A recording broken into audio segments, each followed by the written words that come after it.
Greetings from land down under. Carl from Oz here, vintage collector. G'day, g'day.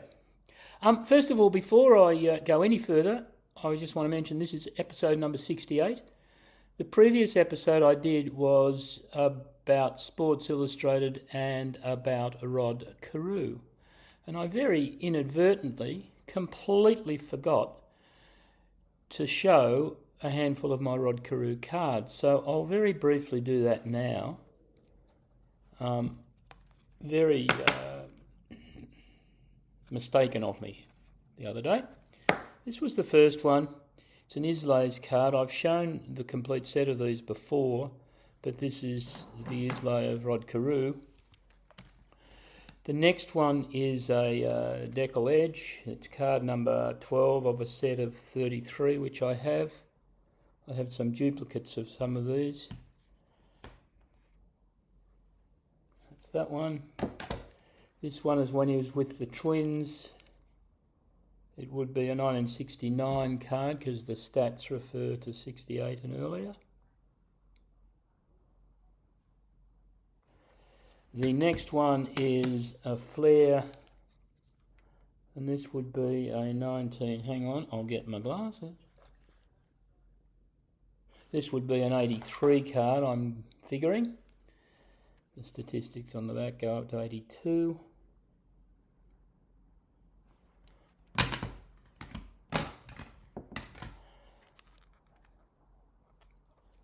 Then there's this one.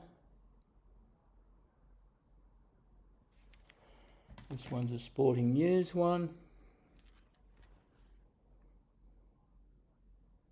So I say again, very slack of me not to show these in that other video the other day, but one of a number of favourite players I have. I'll show you that one last. This one, I really like this image. This is a nice one. This is the 81 tops.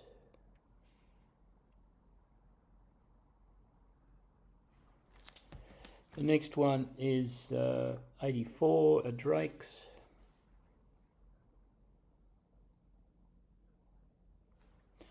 And this last one, hang on, have I already shown that? No, I don't think so. This one is the 80, whatever it is, it's card number 386. It's an 83 card. The reason I'm showing this as much as anything else is because of the grading company that I used. This was graded by the company that I'm now using for basically anything I send to be graded. It's a company in Sydney that I've mentioned before. They go under the name of TCG Grading. They're in Sydney. The owner's name is Jonathan.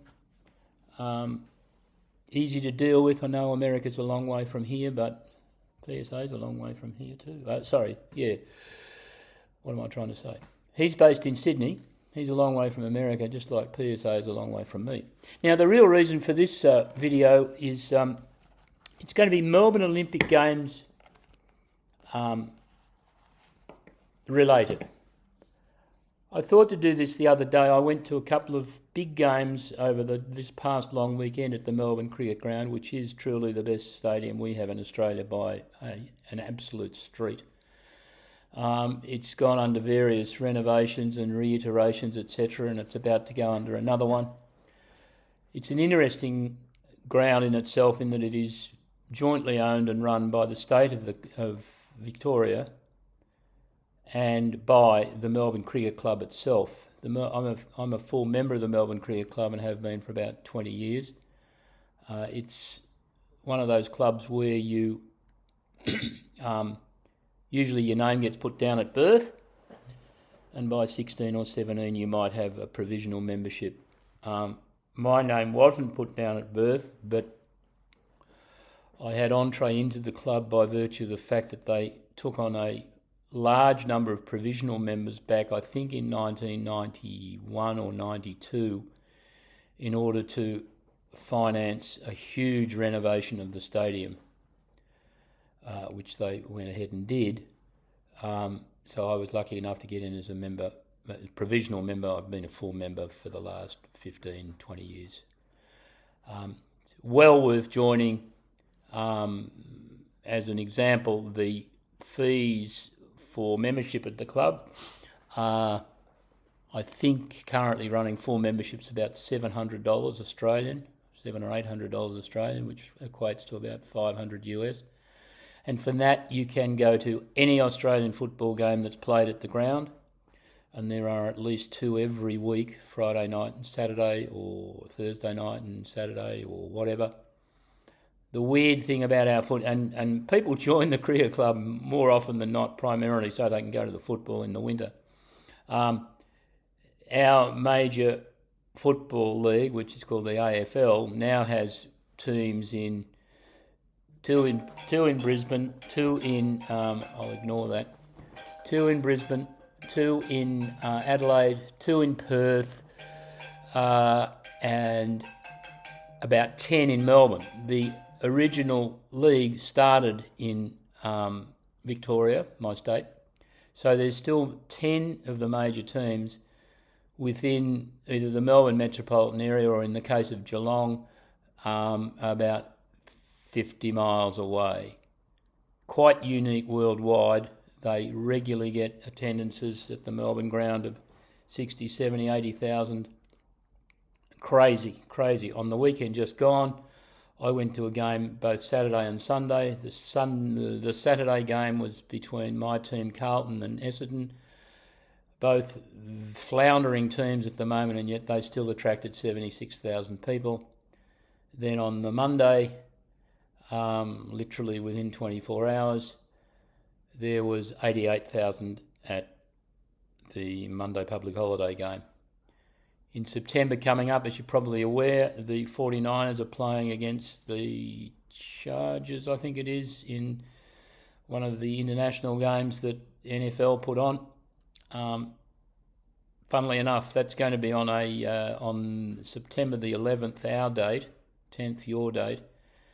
At this stage, there are scheduled to be Australian football finals on the very next day, and there's every likelihood that there'll be an AFL finals game on literally within 24 hours of the NFL having played. Anyway, I'll get on with it. 1956, getting back to why I came with these.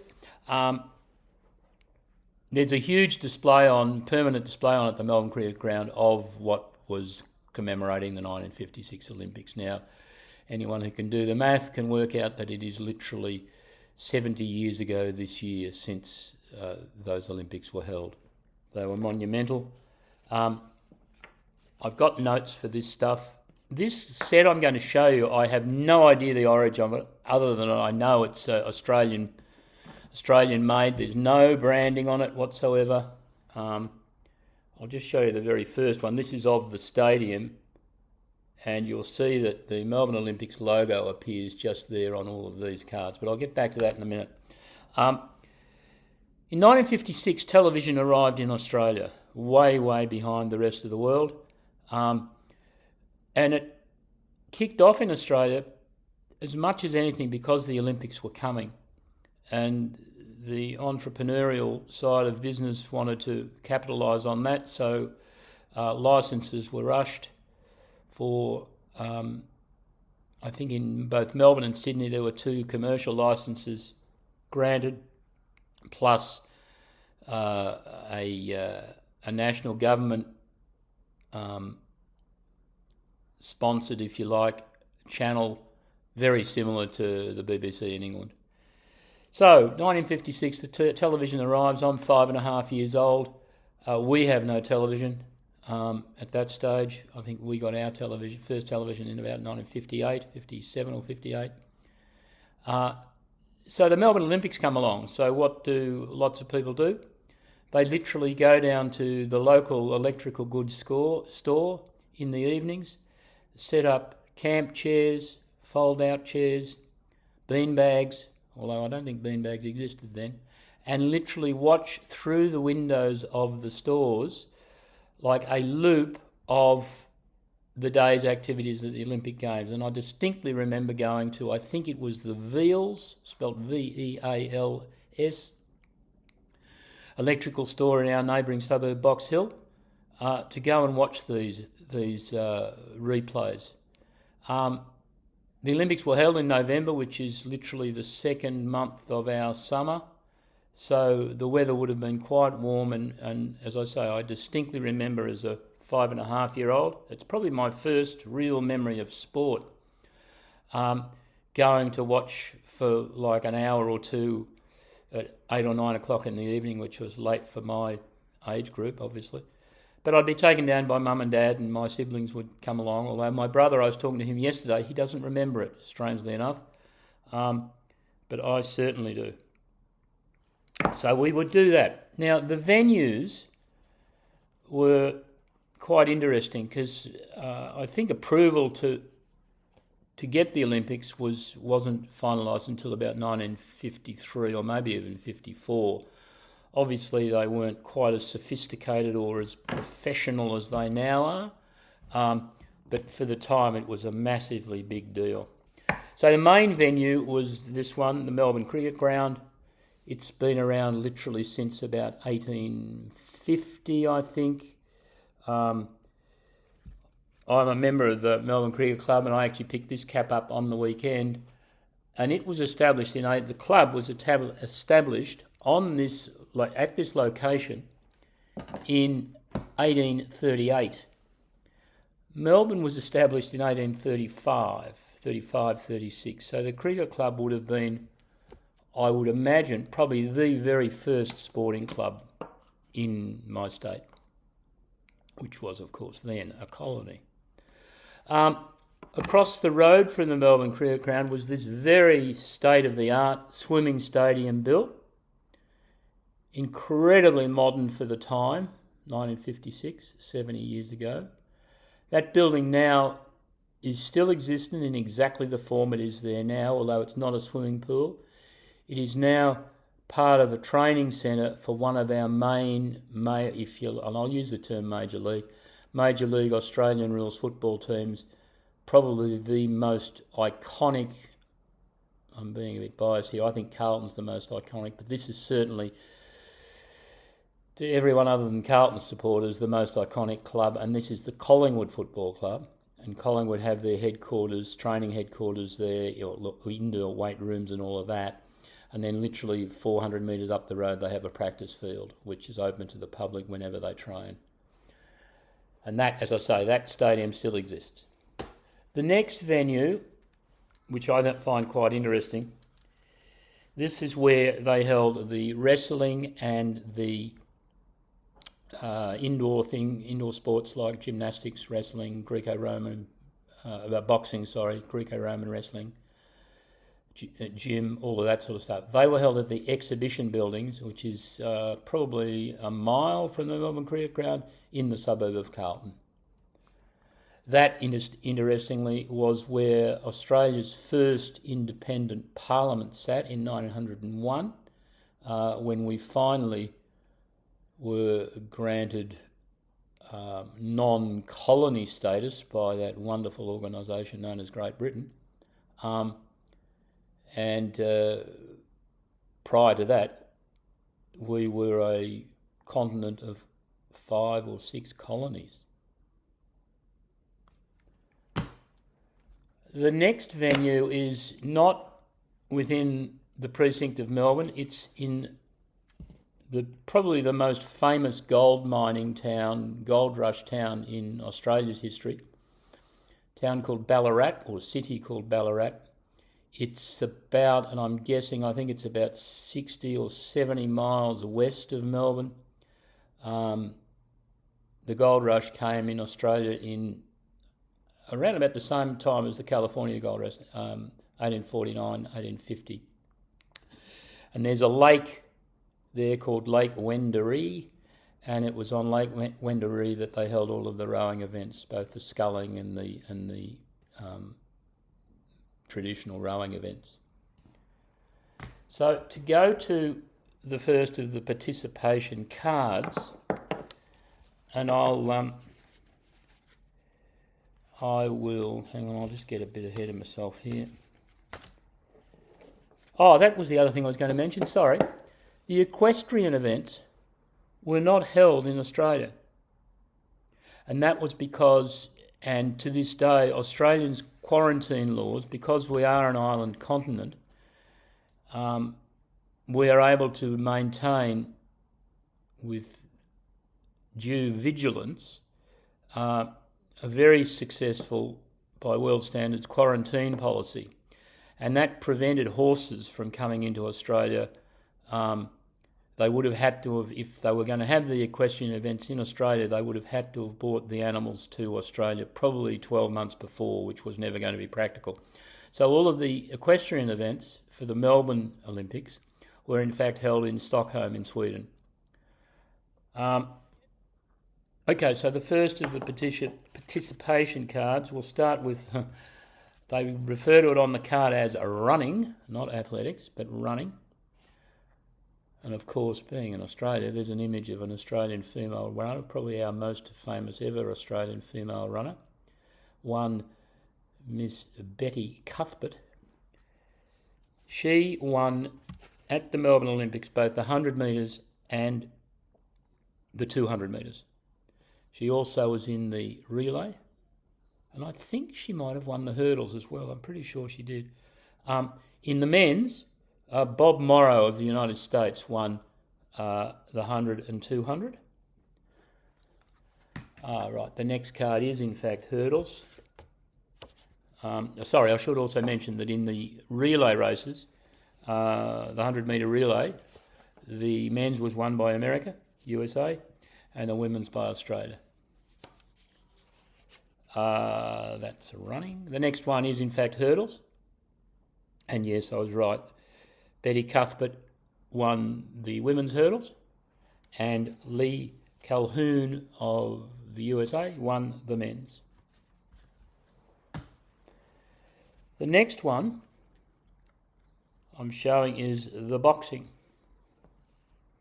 The boxing was staged, as I said, at the exhibition buildings, as I believe that's the case. And that card is simply titled boxing. The heavyweight title was won by Pete Rademacher of the US. The light middleweight was won by Laszlo Papp of Hungary. And the light heavyweight was won by one James Felton of the US. As you're no doubt aware, in the next Olympics, the 60 Olympics, Cassius Clay won.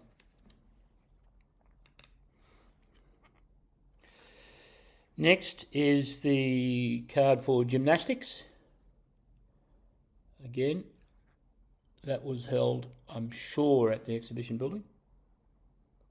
And the winners of the gymnastics men's individual all-round was Viktor Chikarian of the USSR and Larissa Latsinina, also of the USSR, won the women's all-round.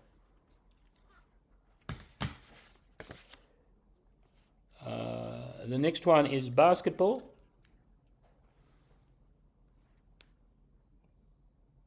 And that was won by the USA, defeating Russia.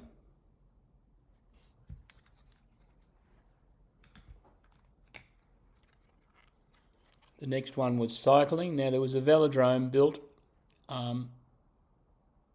which has subsequently been demolished and now has a full 35,000 stadium rugby field. Again, within the precinct of the Melbourne Cricket Ground area. So the cycling was held at that velodrome, but also obviously there were road races. The individual sprint was won by Marcel Rousseau of France, and the time trial was won by Leandro Fagan of Italy.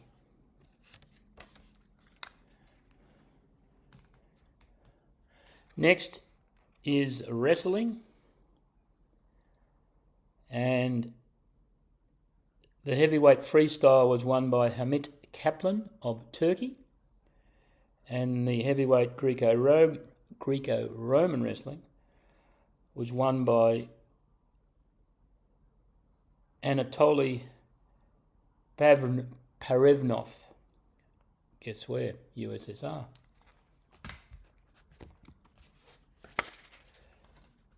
Next one was weightlifting.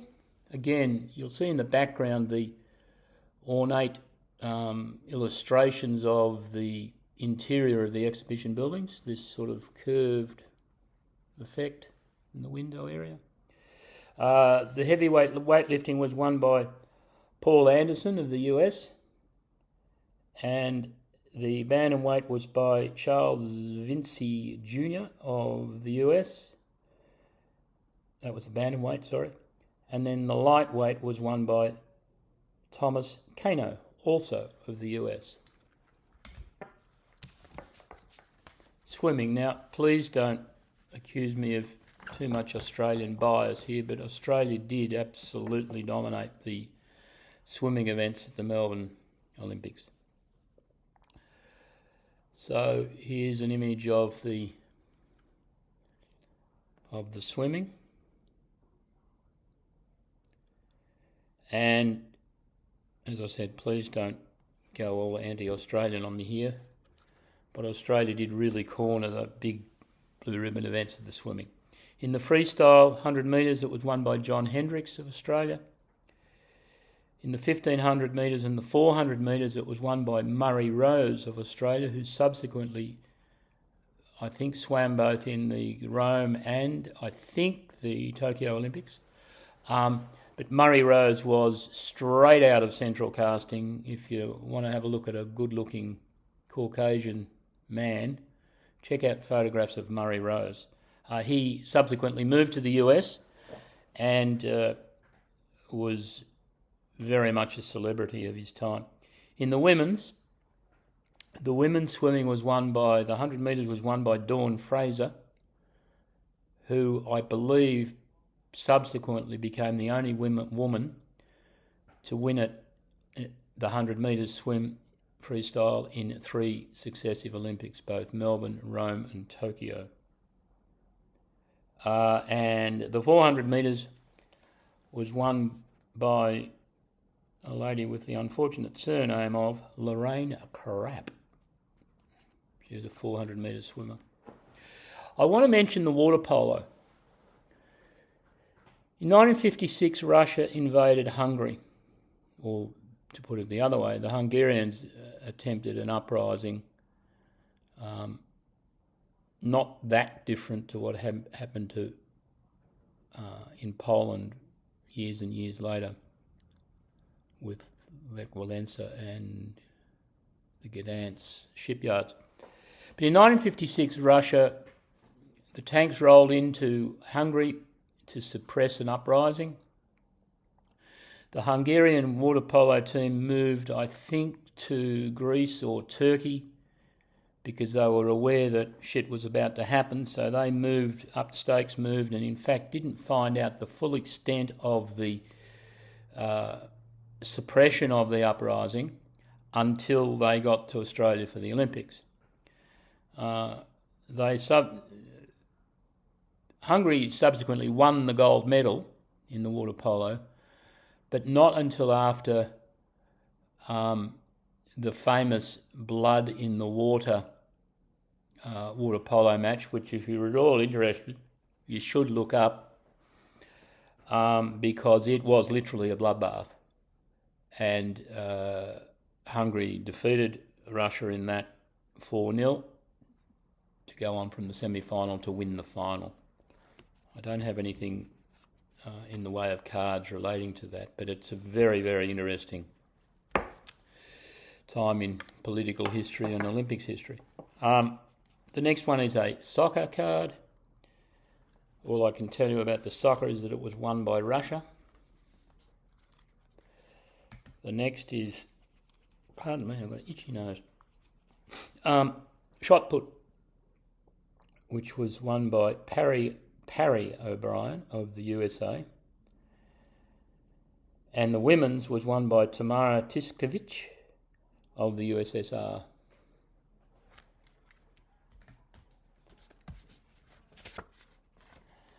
Next is the hammer throw,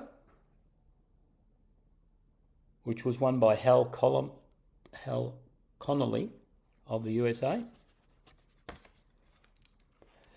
The next one is the pentathlon. Now, I don't know how they did the horsey part of the pentathlon, whether it was pre-ridden in Stockholm or not. I'm not sure about that. I didn't do the research, but should do so.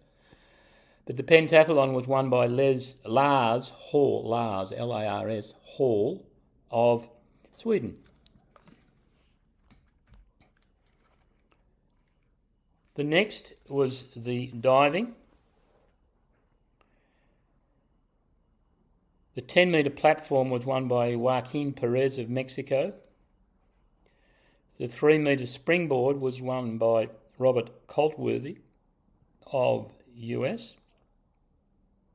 The women's 10-metre platform was won by Pat McCormick of the US, and she also won the springboard. The discus was won by Al Orta of the US. The fencing men's foil was won by Christian Aureola of France. And the women's was won by Gillian Sheen of Great Britain. Got about 6 or 7 cards to go, guys.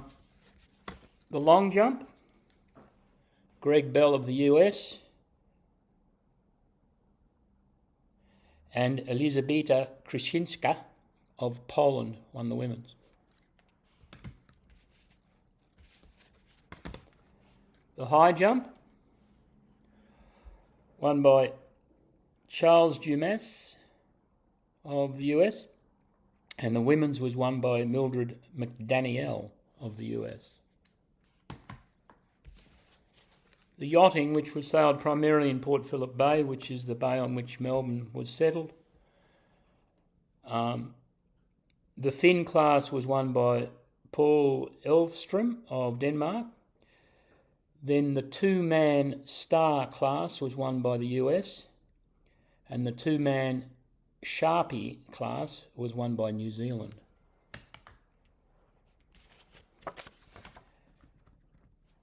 Next was the javelin, won by Egil Danielsen of Norway, and the women's was won by Enis Wanseen of the USSR. Sorry about my pronunciations, folks. The next was the pole vault, won by Bob Richards of the US. Next was the sculling, which were the men's singles was won by Vinchelov Ivanov of the USSR. The field hockey, which I think is interesting in a way, was won by India over Pakistan, and according to Wikipedia, that was India's 6th successive gold medal at the field hockey. The last card I'll show you is simply 3 medal winners on the dais. And then as a bonus extra innings, I've got 3 cards to show you here, which are from the record holders of the World Series 1. This is card number 10, and this is Herb Elliott, who ran in the 56 Olympics, and it says here Elliott was scarcely known, but 4 years later, at the Rome Olympics, he was breaking records. He was a great runner with a very pleasing and easy style perfected after lots of training. That's Herb Elliott. He won the 1500 metres at Rome. The next one is 400 metres freestyle, the same set, record holders of the world. This is card number 25. This is of Murray Rose.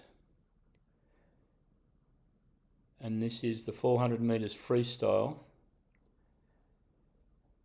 It reads here, this was always a great race amongst the best of the world's swimmers. In the 1960 Olympics in Rome, however, the best known failed to win.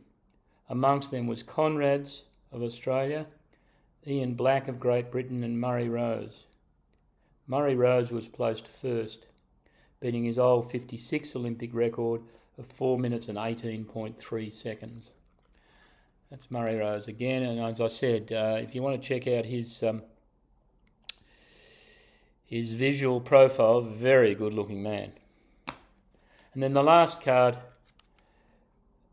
is of John Conrad's, and this is card number 3 in the set of 25. I don't have the full set, but I might try and find if I can get it. It was a very close finish between this 18-year-old and his fellow compatriot Murray Rose at the 1956 Olympics 1500 metres swim. Resulted in the win by Conrad's in 17 minutes 19.6 seconds. After a great fight, Rose finished only 0.2 seconds behind. But this is John Conrad's. So folks, that ends the video for today. I'm sorry it was so long. I've been sort of contemplating how to do it.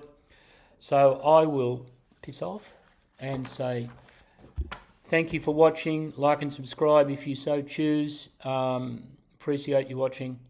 Mango mango.